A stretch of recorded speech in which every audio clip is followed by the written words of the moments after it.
മവാദി അഷറ അറിയിക്കണം. ഒന്ന് മവാദി അഷറ, ഒന്ന് ആ ഇൽമിന്റെ നിർവചനം ഹദ്. എന്താ പറയാ? ഹദ്. ഹദ് എന്താ? നിർവചനം. ആ ഇൽമിന്റെ നിർവചനം എന്താണ്? ആ ഇൽമ് എന്നറിയണം. അപ്പൊ ഒരു ഇൽമിനെ നമ്മൾ കടക്കുമ്പോ ആദ്യം എന്തറിയണം?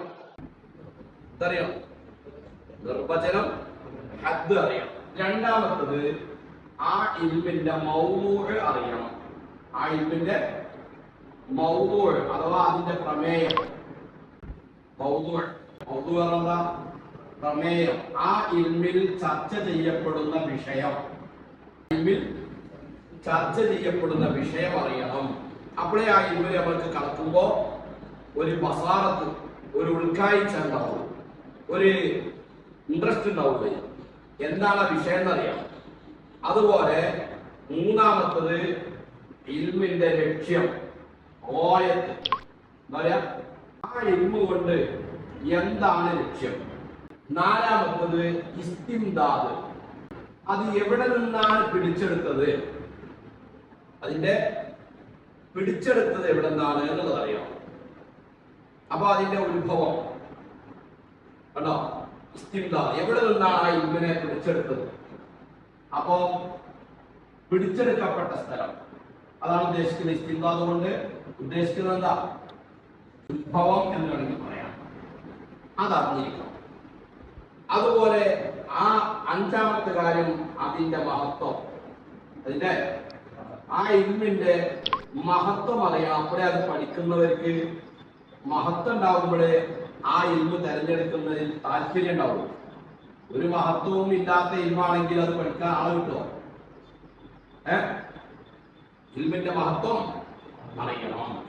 അപ്പൊ ഒന്ന് ഹദ്, രണ്ട് മൗദൂഅ്, മൂന്ന് ഓയത്ത്, നാല് ഇസ്തിംദാദ്, അഞ്ച് അതിന്റെ ഫള്, അതിന്റെ മഹത്വം അറിയണം.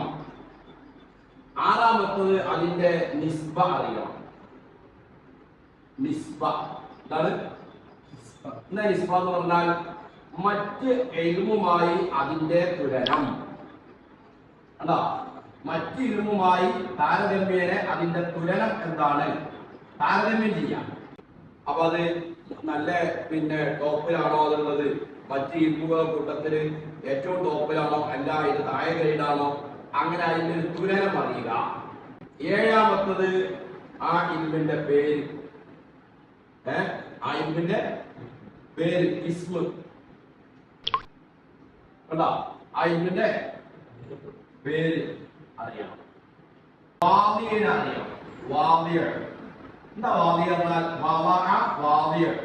വാദിയ എന്ന് പറഞ്ഞാൽ ആ ഇൽമിനെ വച്ച ആൾ ആരാണ്, ആ ഇൽമിനെ വെച്ചത് ആരാണ്, ഈ ഇൽമ ഉണ്ടാക്കിയത് ആരാണ്, ഉണ്ടാക്കിയ ആൾ, നിർമ്മിച്ച ആൾ. വാദി എന്ന് പറഞ്ഞാൽ എന്താ? നിർമ്മാതാവ്. എന്താ പറയാ?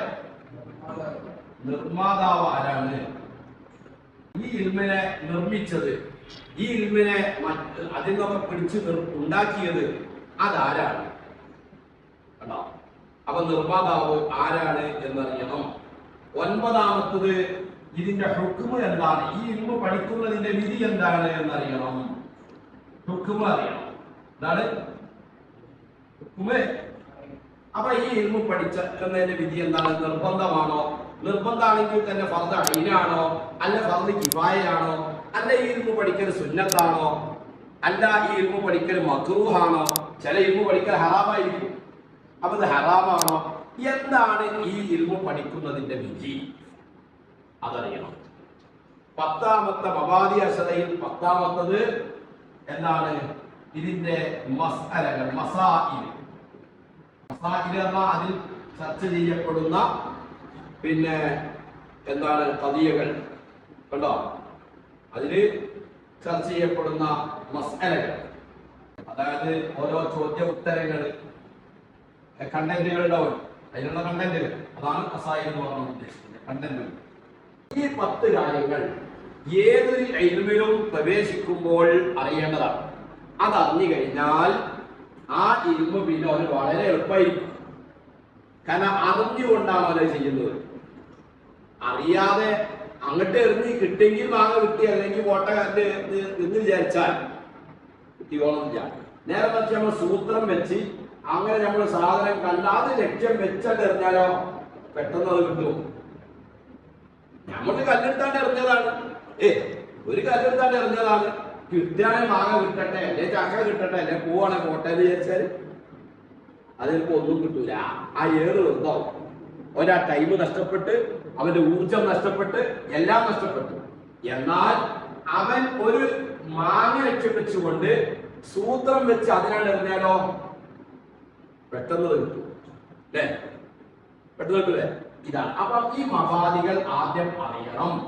മബാദികൾ അറിഞ്ഞിട്ടായിരിക്കണം എന്ത് ചെയ്യേണ്ടത്, ഇൽമിൽ പ്രവേശിക്കേണ്ടത്.